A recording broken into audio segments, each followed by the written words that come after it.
आगे बढ़ने से पहले लल्लन टॉप अड्डे से जुड़ी जरूरी सूचना। कानपुर, झांसी, प्रयागराज और फिर मेरठ, इन तमाम शहरों में भोकाल काटने के बाद अब बारी है आगरा की। 28 नवंबर को आगरा में जमेगा लल्लन टॉप अड्डा। यहां पर कलाकारों की कलाकारी होगी, पॉलिटिकल लोगों की आपसी यारी होगी, सवाल भी होंगे आपके। नेतागिरी की बातों के अलावा सवाल जवाब जीके से जुड़े भी होंगे, क्योंकि लल्लन टॉप की क्विज भी रहेगी। तो आगरा में बैठ के आसपास के इलाकों की हर जरूरी बात पर बात होगी। साथ आइए लल्लन टॉप अड्डे को मिलकर खास बनाइए। आना है जब घड़ी में शाम के 5 बजे और आगरा कॉलेज ग्राउंड में लल्लन टॉप का मंच सजे। अब बढ़ते हैं खबर की तरफ। आप यदि 20 साल के हो गए हैं या होने वाले हैं और ड्राइविंग लाइसेंस चाहते हैं तो बस 3-4 चीजें चाहिए और आप ड्राइविंग लाइसेंस के लिए अप्लाई कर सकते हैं। एक photo, address proof, age proof और मेडिकल सर्टिफिकेट। अप्लाई करना आसान है, दिक्कत इसके बाद से शुरू होती है और ये दिक्कत इतनी व्यापक है कि आम आदमी से स्वाभाविक मान चुका है और ब्रोकर्स के आश्रय हो चुका है। सालों से अलग अलग शहरों के आरटीओ ऑफिस के बाहर लाइसेंस के आवेदकों की कतारें लगी हैं। लर्नर लाइसेंस के लिए ऑनलाइन आवेदन से लेकर परमानेंट ड्राइविंग लाइसेंस मिलने तक की पूरी व्यथा कथा पर आज बात करेंगे। आपको बताएंगे कि लर्निंग लाइसेंस की मियाद पूरी होने तक परमानेंट लाइसेंस क्यों नहीं मिल पाता, स्लॉट मिलने की दिक्कतें क्या हैं, सरकार लाइसेंसिंग प्रक्रिया को आसान क्यों नहीं बना रही है, आदि।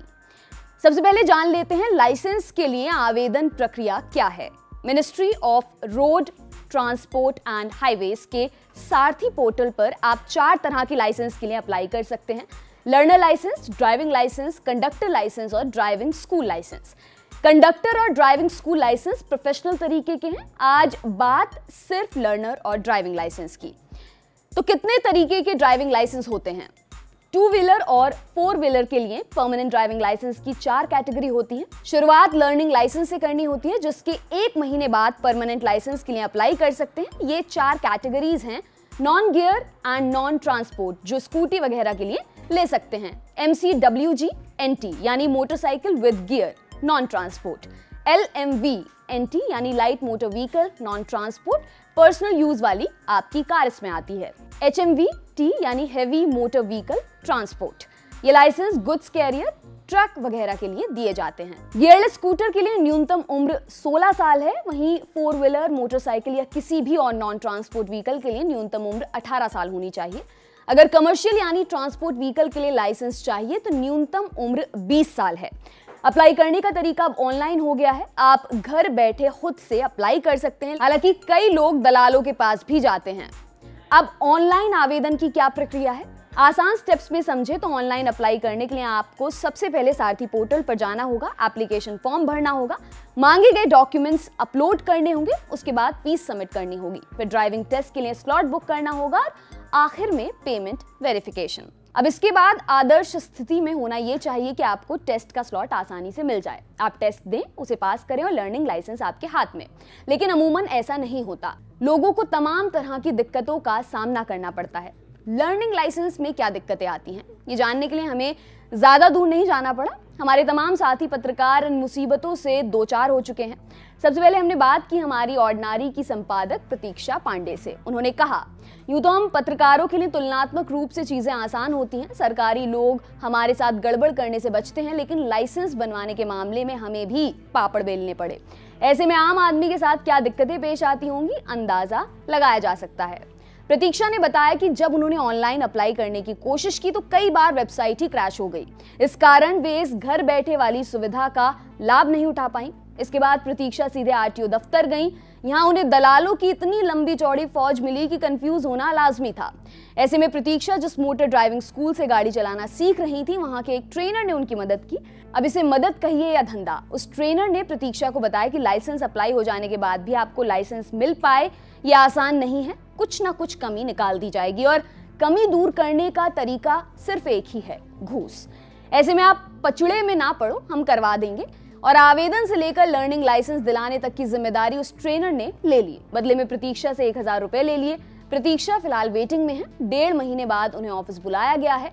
अब ड्राइव टेस्ट होगा, डॉक्यूमेंट वेरीफाई होंगे, उसके बाद सीधे लाइसेंस मिल पाएगा या नहीं, देखते हैं। इसके बाद हमारे ही एक और साथी सुमित से हमने इस विषय में बात की। उन्होंने कोई तिगड़म लगाने के बजाय खुद से कोशिश की। ऑनलाइन आवेदन पर जो प्रतीक्षा ने बताया था, सुमित ने भी उस पर हामी की मुहर लगा दी। हालांकि जैसे तैसे सुमित का आवेदन हो गया, लेकिन कहानी अटक गई ड्राइव टेस्ट पर।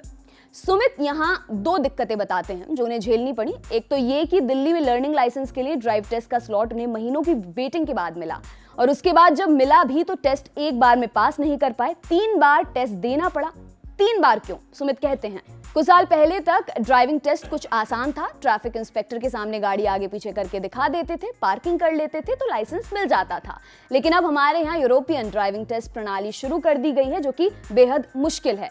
इस टेस्टिंग में कुछ सवाल पूछे जाते हैं, वो चलो आपने बता भी दिए, लेकिन उसके बाद आपको गाड़ी से ऐसे करतब दिखाने पड़ते हैं जिनमें 10 साल गाड़ी चला चुके प्रोफेशनल ड्राइवर्स तक फेल हो जाते हैं। मसलन आपको कुछ सेकंड में गाड़ी बैक गियर में चलाकर एस शेप बनाना होता है, एच ट्रैक पर भी वाहन चलाना होता है, ओवरटेकिंग में भी जौहर दिखाना होता है, बाइक वालों को इमरजेंसी ब्रेक लगाने और सीधी चढ़ाई पर गाड़ी चढ़ाने जैसे काम भी आपको करने पड़ते हैं। और ये सब करते वक्त बीच में रखे किसी बम्प में गाड़ी नहीं लगनी चाहिए। टाइम लिमिट भी इसकी होती है। इसके बाद भी एक अड़चन है, HD कैमरा, जो आपकी ड्राइविंग में खामियां निकाल कर आपको रिजेक्ट कर देगा। सुमित कहते हैं कि जब दूसरे टेस्ट में उन्हें बताया गया कि आप कैमरा रिकॉर्डिंग में रिजेक्ट हुए हैं, तो उन्होंने कैमरे की फुटेज मांगी, जिस पर कह दिया गया कि इसके लिए आपको RTI डालनी होगी। अब आपके मन में सवाल ये आ सकता है कि क्या ये सिर्फ हमारी समस्या है? दूसरा, आप ये भी सोच सकते हैं कि गाड़ी पर प्रेस लिखा है तो लाइसेंस की जरूरत क्या है? तो बता दें कि ये दोनों ही धारणाएं गलत हैं। एक तो ये कि प्रेस लिखा हो या प्रशासन, बात करने का मौका ही नहीं मिलता, चालान सीधे मोबाइल पर आ जाता है।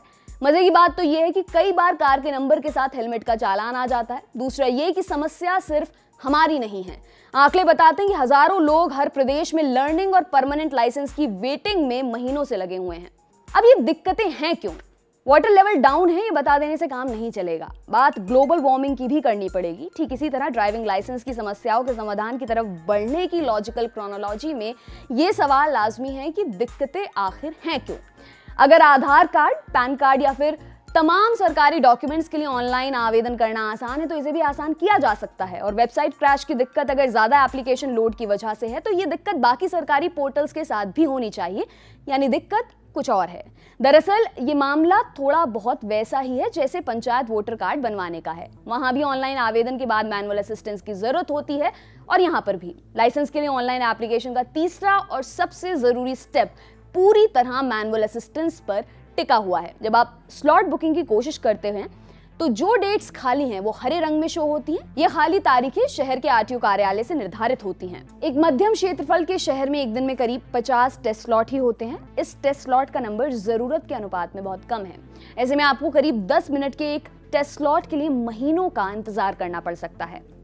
RTO इस स्लॉट क्यों नहीं बढ़ाता? मैनुअल लेवल पर क्या दिक्कतें हैं? इस बारे में हमने एक RTO स्तर के अधिकारी से बात की।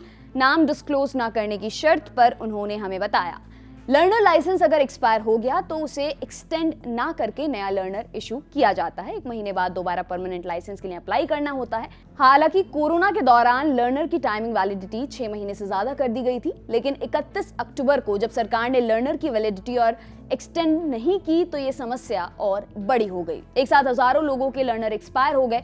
पूरे उत्तर प्रदेश में लाइसेंस ना बन पाने की समस्या कम से कम 50 से 60 हजार लोगों की है। स्लॉट्स की समस्या पर अधिकारी क्या कहते हैं वो भी आपको बताते हैं। डिपार्टमेंट ने एक RI यानी रीजनल इंस्पेक्टर पर 40 लाइसेंस टेस्ट का कोटा रखा है, लेकिन यूपी में पॉपुलेशन ज्यादा है। ऐसे में जिस जिले में 10 RI और 5 ऑफिस होने चाहिए, वहां 1 RI और 1 ऑफिस से काम चल रहा है। 5 VIP स्लॉट भी बनाए गए हैं, लेकिन आम आदमी के लिए ऐसी कोई व्यवस्था नहीं है। आम लोग टेस्ट देना चाहते हैं, लेकिन सरकार टेस्ट नहीं ले पा रही है। इसकी वजह सरकार की खराब फंक्शनिंग है। टेस्ट और स्लॉट के बाद क्या दिक्कत है, इस सवाल पर जवाब आया। अगर टेस्ट में पास हो गए तो लाइसेंस लखनऊ से बनकर आ जाता है। शुरू में पोस्ट ऑफिस वाले दिक्कत कर रहे थे, लेकिन जब हमारे विभाग की तरफ से कहा गया कि हम डिलीवरी का काम प्राइवेट फर्म को दे देंगे, तब से कोई दिक्कत नहीं है। और अब समाधान क्या है? समाधान दरअसल कई स्तर पर किए जाने की जरूरत है। एक तो सरकार को स्लॉट बढ़ाने के लिए बड़े शहरों में ऑफिस और RI की कमी दूर करनी होगी। दूसरा, ऑनलाइन पोर्टल को दुरुस्त करना होगा ताकि डिजिटल इंडिया का नारा जुमला भर ना लगे। एक बड़ी कमी इस पूरे सिंडिकेट में फैले करप्शन की है। लर्नर लाइसेंस बनवाना हो या लर्निंग से परमानेंट लाइसेंस तक की जंग लड़नी हो, आपके पास दो तरीके हैं। या तो आप सरकारी दफ्तरों के चक्कर लगाने में माहिर हो या फिर आप पावर और जुगाड़ रखते हो। इलाके में आपके किसी खास का भौकाल हो कि जब कोई पेचीदा सरकारी काम कराने जाते हो तो आपको कुछ कर्णप्रिय शब्द सुनने को मिलते हो, जैसे अरे भाई साहब आपसे पैसा क्या लेना, ऐसे में आपका काम जल्दी हो जाएगा। लेकिन अगर दोनों तरीके अपनाना आपके लिए संभव नहीं है तो तीसरा विकल्प ही बचता है, वो है करप्शन के सिंडिकेट के लिए दुधारू गाय बन जाना। सिंडिकेट ऐसा है कि चाहे ड्राइविंग सीखनी हो, मेडिकल सर्टिफिकेट बनवाना हो, टेस्ट के झंझट से बचना हो, यहाँ तक कि अगर आप आरटीओ ऑफिस जाकर साइन भी नहीं करना चाहते हो तो भी आपको लोग मिल जाएंगे। कौन लोग? वही जो भौकाली आदमी से कहते हैं आपसे क्या पैसा लेना। ये लोग कुछ हजार रुपए में आपको ड्राइविंग लाइसेंस दिलवाने का पूरा ठेका ले लेंगे। इन लोगों के रेट क्या हैं? इसके लिए हमने एक ऐसे ही मिडलमैन से बात की। उसने कहा हमारे रेट कोई तय नहीं है, जिससे जैसा मिल जाए। कोई जानने वाला हुआ तो बहुत सस्ते में काम करना पड़ता है, लेकिन अंदर वालों का हिस्सा फिक्स है। अंदर वाले मतलब आरटीओ वालों का। अंदर वालों का हिस्सा कितना, इस सवाल पर जवाब ये आया, सिर्फ लाइसेंस की बात नहीं है, तमाम तरीके के काम आते हैं। बहुत लंबी लिस्ट है, जैसे इंटरनेशनल ड्राइविंग परमिट करवाना, एड्रेस चेंज करवाना, driving licence renewal, repeat test आदि। सबके रेट तय हैं। उदाहरण के लिए लर्नर लाइसेंस की एप्लीकेशन फीस और टेस्ट फीस मिलाकर करीब 350 रुपए सरकारी फीस है। इसके बाद अंदर 500 रुपए जाते हैं। टेस्ट नहीं देना है तो ये हिस्सा ज़्यादा भी हो सकता है। इसके बाद इस सेटलमेंट के लिए हम चार्ज करते हैं।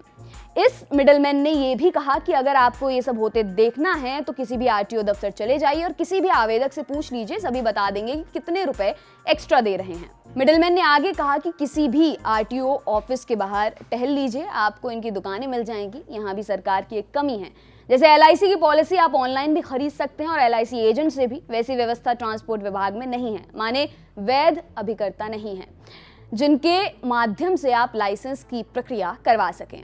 हम आपसे कतई नहीं कह रहे कि आप जुगाड़ या बैकडोर से काम करवाएं। हमारा उद्देश्य केवल आपको सिस्टम के अंदर की सच्चाई से रूबरू कराना है। समाधान के तौर पर हम आपको यही सलाह देंगे कि जागो ग्राहक जागो, या जागो और ग्राहक ना बनो। यानी थोड़ा सा टेक्नोलॉजिकली स्मार्ट बने।